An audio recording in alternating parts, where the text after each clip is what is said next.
Supercrack Estrella presenta. Cuando los 200 ángeles caídos llegaron a la Tierra. Tiempos de zozobra, tiempos extraños recorren el mundo. Cuando los 200 ángeles caídos llegaron a la Tierra, al continente de Oz, miraron aquel mundo creado por Dios en la Tierra. Pusieron su conocimiento en aquel nuevo mundo de silicio. Compatible con su naturaleza que era también de silicio. Ellos ya conocían de ese mundo, antes de la caída del cielo. La idea de que el mundo está dividido por una dualidad entre el bien y el mal, el mundo de los contrarios, lo contrario al carbono sería el silicio, por esta razón los humanos somos entre otras cosas materia orgánica y carbono. Lucifer no fue el único que se rebeló contra los dictados del Altísimo. Como suele pasar en el ámbito teológico, la historia de estos ángeles caídos se construye a partir de distintos autores, relatos y debates que han ido surgiendo a lo largo de los siglos. Resulta curioso saber que estos demonios apenas son mencionados en la Biblia y que Lucifer, el que más protagonismo tiene, aparece mencionado poco más de 50 veces entre los dos testamentos y muchas veces de forma confusa, ya que algunos expertos piensan que Satán no era su nombre, sino una especie de cargo y una forma de referirse a alguien que se te oponía. La fuente más completa que se tiene sobre los ángeles caídos la encontramos en el libro de Enoch. Y los ángeles vieron ese mundo, y vieron que les gustaba. En este texto, escrito originalmente en hebreo y arameo, se cuenta que los ángeles caídos eran los llamados vigilantes o grigori, seres celestiales que el mismo Dios envió a la tierra para que vigilaran y protegieran al hombre durante sus primeras etapas. Sin embargo, el contacto directo con la humanidad llevó a estos ángeles a contradecir los mandatos divinos. Unos fueron acusados de haber revelado secretos a los hombres que no debían conocer y otros de haber caído en el pecado de la lujuria al haber mantenido relaciones con mujeres y haber concebido a los Nefilim, gigantescos híbridos de humano y ángel. Ante esta afrenta Dios expulsó a los 200 vigilantes del paraíso con la ayuda del arcángel San Miguel. Hay que señalar que, si bien el enfado por haber mantenido relaciones con humanos podría ser comprensible desde la perspectiva de Dios, la revelación de secretos es un motivo más que cuestionable para el destierro.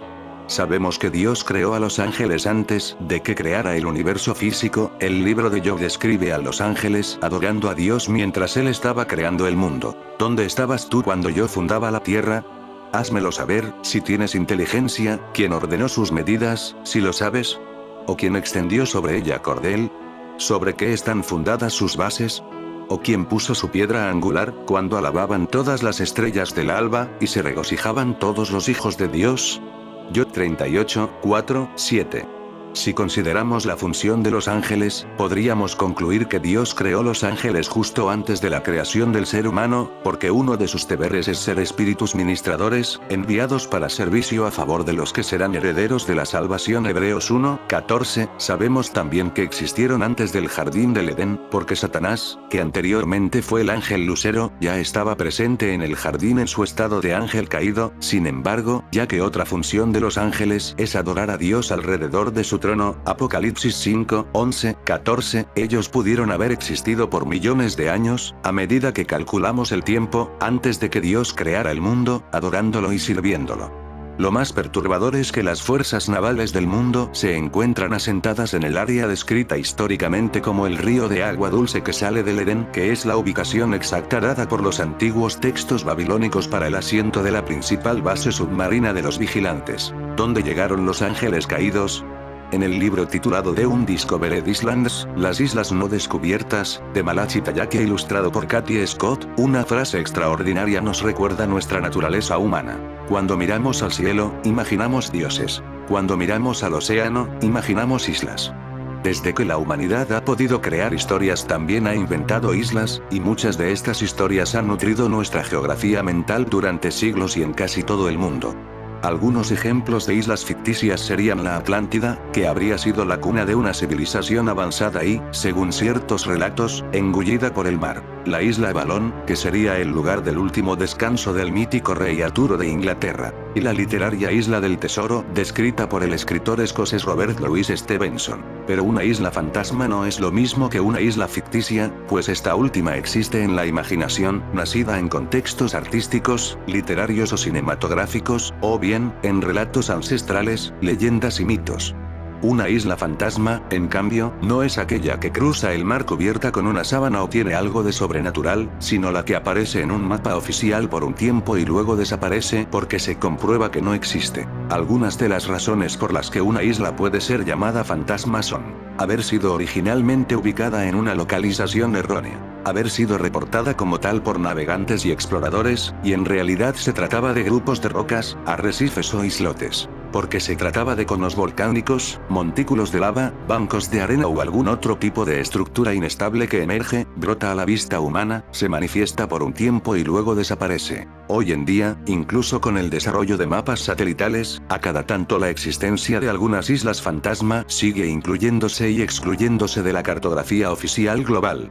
Sin tomar en cuenta las historias de islas perdidas y vinculadas con algún tema sobrenatural, aquí serán mencionadas 3 de las islas fantasma más conocidas. La última isla fantasma de este conteo tiene el nombre de una piedra preciosa, y su supuesto hallazgo fue reportado en diciembre de 1821 por la tripulación de la embarcación británica Emerald, que se traduce, justamente, como Esmeralda, capitaneada por William Elliot. Según su reporte, esta isla, descrita como pequeña, pero montañosa, se ubicaría entre la isla de Australia y la Antártida, al sur de la isla Macquarie. Sin embargo, en 1840 una expedición estadounidense realizó una exploración en el área y no encontró ni un rastro de dicha isla. Más de medio siglo después, en 1909, el navío Nimrod de Ernest Shackleton, durante su expedición hacia el Polo Sur, confirmó oficialmente su inexistencia. La última vez que apareció la isla Esmeralda en el mundo cartográfico fue, al parecer, en un atlas de escritorio publicado por American Express en 1987. Desde entonces, la planicie abisal donde supuestamente se encontraba ubicada esta isla fantasma se conoce ahora como la Cuenca Esmeralda. Existe un poema de John Donne que afirma que ningún humano es una isla. Sin embargo, hay personas que, tal como sucede con las islas fantasma, aparecen y desaparecen del mapa. ¿A cuánta gente fantasma conoces en tu vida? Este era el continente de Oz. Así surgió y desapareció bajo los mares Zelandia, el séptimo continente. Laia Alegret, la paleontóloga de la Universidad de Zaragoza, que hace poco demostró que el impacto de un asteroide había acabado con los dinosaurios, ha arrojado ahora nuevos datos sobre el origen y la formación del séptimo continente, Zelandia. Este continente está sumergido bajo las aguas del Pacífico, y del que únicamente afloran sus montañas más altas, Nueva Zelanda y Nueva Caledonia. Dr. John D. 1527-1609, fue un ocultista, matemático, astrónomo y astrólogo que vivió la mayor parte de su vida en Mortlake, al oeste de Londres. Un hombre educado que estudiaba en St. John's College, Cambridge, finalmente fue incluido en círculos influyentes de la élite gobernante, sirviendo como asesor académico y confidente de la reina Isabel I. Al principio de su vida, D. tenía poco interés en lo sobrenatural. Más tarde se desilusionó con la ciencia y comenzó a experimentar con la magia y el ocultismo. D. quería descubrir el conocimiento espiritual perdido y recuperar la sabiduría que creía que estaba escondida en los libros de la antigüedad. En Enochian, el misterioso idioma perdido de los ángeles caídos. Entre estos libros se encontraba el entonces legendario libro de Enoch, que concibió como un libro que describía el sistema mágico utilizado por el patriarca en la Biblia. El lenguaje es mítico de los ángeles caídos. Hay muchos lenguajes míticos, desde el lenguaje de las brujas hasta las simetrías inesperadas del manuscrito Voynich. Pero entre todos estos lenguajes míticos, destaca uno, el enoquiano, el lenguaje de los ángeles. Las letras enoquianas se leen de derecha a izquierda, tienen formas de letras, nombres de letras y algunos equivalentes en inglés. Están escritas como en el diario de John Dee. Esta es la razón de por qué en todo lo satánico es invertido las cosas, invertir el orden de Dios, crear el caos, el lenguaje de los ángeles caídos, la ley de los contrarios, el mundo y el antimundo, el mundo de carbono y materia, y el antimundo de silicio y antimateria. El que quiere ver que entienda por qué aquí hay sabiduría. El número de la bestia no se puede invertir. El enoquiano es un lenguaje oculto o angélico registrado en los diarios privados de John Dee y su colega Edward Kelley a fines del siglo XVI en Inglaterra. Kelley era un medium espiritista que colaboró con Dee en sus investigaciones mágicas. Los hombres afirmaron que el idioma les fue revelado por los ángeles de Enochian. También afirmaron que este lenguaje celestial permitía a los magos y ocultistas comunicarse con los reinos angélicos. El término enoquiano proviene de la figura bíblica Enoch, quien fue una fuente de conocimiento místico oculto y fue llevado al cielo.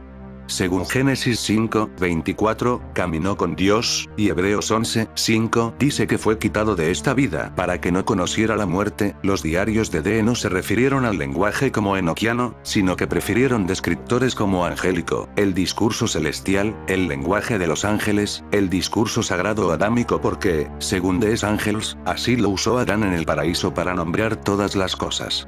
En Enochian, el misterioso idioma perdido de los ángeles caídos, el libro de Enoch y el idioma enoquiano. El término enoquiano proviene de la afirmación de Dee de que el patriarca bíblico Enoch fue el último ser humano, antes de Dee y Keyei, en conocer el idioma. La idea de que existía un lenguaje angélico antediluviano estaba muy extendida en la época de John Dee.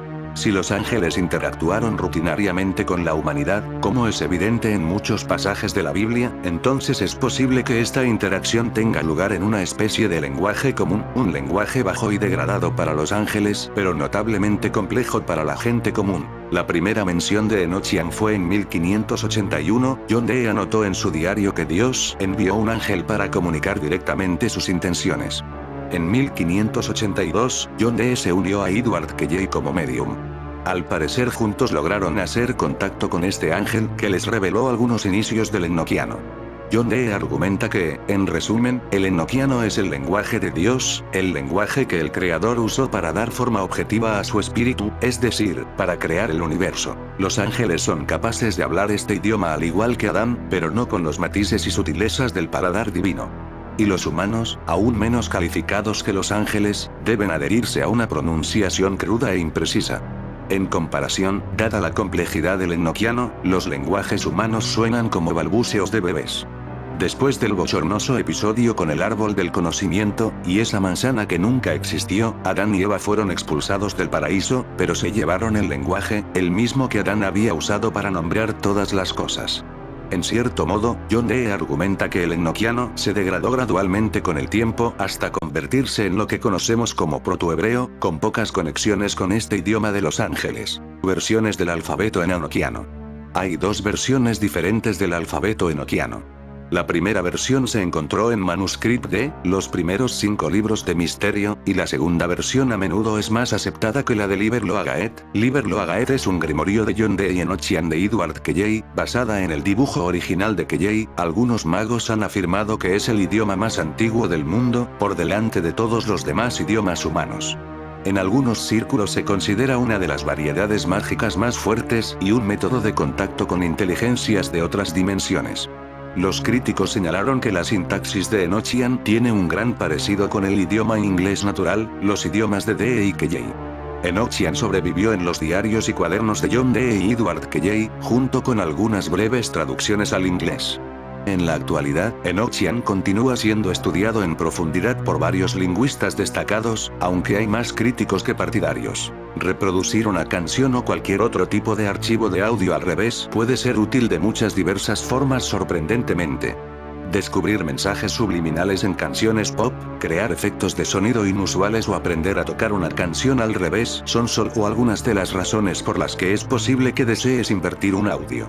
Si deseas obtener más información sobre los mejores inversores de audio en 2020, en el mundo contrario al nuestro el idioma funciona a la inversa del nuestro, así se habla en el antimundo dependiendo del país, ellos hablarían del revés nuestro. El lenguaje fue dado a Dee y Keyei en 49 tablillas sagradas y en las 48 llamadas enochianas. Se supone que cada planeta tiene un logos planetario, ángel, que puede ser invocado en el correspondiente día semanal. Cada hora del día a su vez tiene diferentes gobernantes, haciendo una compleja jerarquía de ángeles reyes, príncipes, gobernadores y ministros, ya que cada ángel se relaciona entre sí con líneas mágicas entrecruzadas. El Dr. Dee llevaba tiempo avisando. Existen ángeles bondadosos enviados para hablar con la humanidad. Bastan un medium y un espejo de obsidiana para comunicarse con ellos. Cientos de documentos escritos a finales del siglo XVI dan fe de aquel diálogo conducido en la mismísima lengua de Adán. También es la de Dios. No era para tomárselo a broma porque John Dee, 1527-1609, distaba de ser un advenedizo más en busca de notoriedad. Siempre hubo muchos de esos. La iluminación le llegó ya a sus 54 años, y tras una vida dedicada al estudio más profundo de las matemáticas y la astronomía, entre otras ramas de la ciencia. Por si fuera poco, era consejero y confidente de la reina Isabel I. Si alguien como él aseguraba haber tenido tales revelaciones, la corona no escatimaría en medios. Edward Kelly, un colega medium, recibiría los mensajes a través de unas superficies reflectantes. T se encargaría de transcribirlo todo con la fidelidad que se le suponía a alguien de su posición y su trayectoria. El ritual empezaba con plegarias a Dios, a ángeles y a arcángeles a los que invitaba a manifestarse. En sesiones que duraban entre 15 minutos y 1 hora, a la pareja se le dijo desde el otro mundo que, además de otorgar poderes sobrehumanos a sus practicantes, la magia también cambiaría la estructura política de Europa y anunciaría la llegada del apocalipsis. Pero más que una cantinela cacareada por iluminados de todas las épocas, nos interesa su vehículo transmisor. Los cientos de manuscritos y los libros que Dee y Kelly legaron a la posteridad están escritos en una lengua con un alfabeto propio a la que llamaron adánico angélico, y que se acabó bautizando como enoquiano. Dee insistía en que el último en hablarla había sido el patriarca bíblico Enoc. Milenios después de su muerte, fue padre de Matusalén y bisabuelo de Noé. Llama la atención que haya dos versiones alfabéticas de la lengua que Dee le adjudicaba, aunque probablemente se trate de variaciones que obedecen al pulso de sus dos autores. La primera versión la encontramos en los primeros 5 libros de los misterios escritos por Dee, mientras que la segunda, la más aceptada, está en el Liber Loagaeth del propio Kelly. Fue este último quien, en 1584, escribió en su diario una serie de 19 encantamientos mágicos con claves que comprenden 48 versos poéticos y que articulan gran parte del sistema de magia enoquiano. Negro sobre blanco, o sepia de pergamino, el enoquiano se ha estudiado, recuperado y popularizado hasta nuestros días por sociedades secretas seculares como la Aurora Dorada, Golden Dawn, y reconocidos ocultistas como Israel Regardie o el propio Aleister Crowley. Anton LaVey, fundador de la Iglesia de Satán, es uno de muchos adoradores del diablo que incluyeron claves enoquianas en sus rituales, y varios de ellos han llegado a adoptar la lengua para su uso. Más allá de las ciencias más oscuras, también ha sido estudiado por el ingeniero espacial Jack Parsons, es miembro de la Ordo Templi Orientis, eso sí, y sus glifos son los utilizados para activar una puerta dimensional en la película Stargate. A los amantes del ajedrez les interesará saber que la versión enoquiana de su juego favorito es también una herramienta de adivinación que requiere de sólidos fundamentos en el estudio de la cábala, la geomancia, el tarot, la alquimia y la astrología. Muchos de los objetos utilizados por Dee y Kelly pueden encontrarse hoy en el British Museum de Londres. En definitiva, que no se trata de un asunto menor. Protolengua. Tras su expulsión del paraíso, Adán habría olvidado su lengua materna para comunicarse de ahí en adelante en una versión primigenia del hebreo, la que se convertiría en lengua universal hasta la confusión lingüística en la Torre de Babel.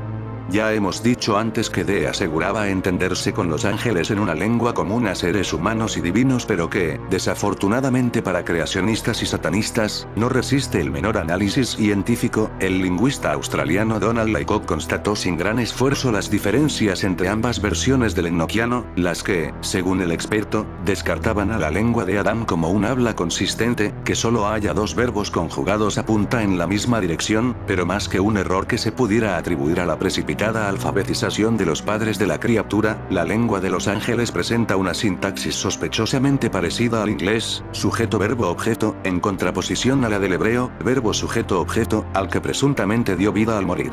Podríamos seguir con el hecho de que el enoquiano se represente de forma alfabética, con símbolos para cada letra, 21 en total, y no con caracteres para ideas como el chino o el japonés.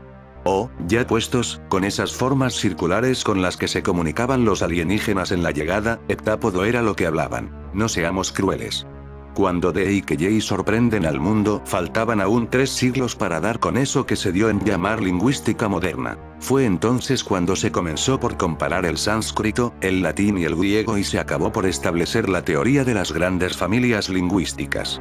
De haber sido incluida en el estudio, la lengua de los ángeles pertenecería al gran tronco indoeuropeo, aunque como una variante en la que se despliega un léxico extraño sobre una estructura gramatical muy cercana a la lengua germánica materna de los ocultistas británicos, y es que, como toda lengua inventada, el enoquiano también es hija de sus padres. Pensemos que el esperanto se descuelga sobre el esqueleto del yiddish en el que pensaba su creador, Ludwig Leger Zamenhof. En el caso del Klingon, Mark Ockham se esforzó para que la lengua interestelar más universal se pareciera lo menos posible al inglés. Ockham era californiano y conferirle así más autenticidad. Por citar ejemplos más cercanos en el tiempo, podríamos hablar del Valirio o del Dothraki, pero desconfíen. A pesar de lo que digan los fans de GOT, apenas se trata de un puñado de palabras y frases con las que engatusar a una reina o cometer un magnicidio antes de irse a dormir. La idea de una lengua antediluviana para comunicarse con lo divino era algo que se barajaba de forma habitual en tiempos de D.E.I.K.J., aunque estos difícilmente podían navegar por un mar, el de la lingüística, la moderna, aún por descubrir. Probablemente tampoco fue nunca su objetivo. En un momento de gran convulsión política en Europa, tras el aldabonazo de Lutero y la fractura del cristianismo, los ocultistas se presentaban ante la reina como Rasputin ante la Tsarina, con un mensaje místico con el que obtener réditos económicos, sociales y vaya usted a saber cuántas cosas más. Pero había una diferencia de calado entre el siberiano y los ingleses. Escribe lo que sea, da igual, que el alfabeto hebreo ya se encarga de que las páginas pesen más, decía Isaac Bashevis Singer sobre su yidis de cuna y en el que escribió toda su obra. 4 siglos antes, el delirio compartido de D.E.I.K.J. se sirvió aliñado con glifos y arcanos que solo ellos eran capaces de entender.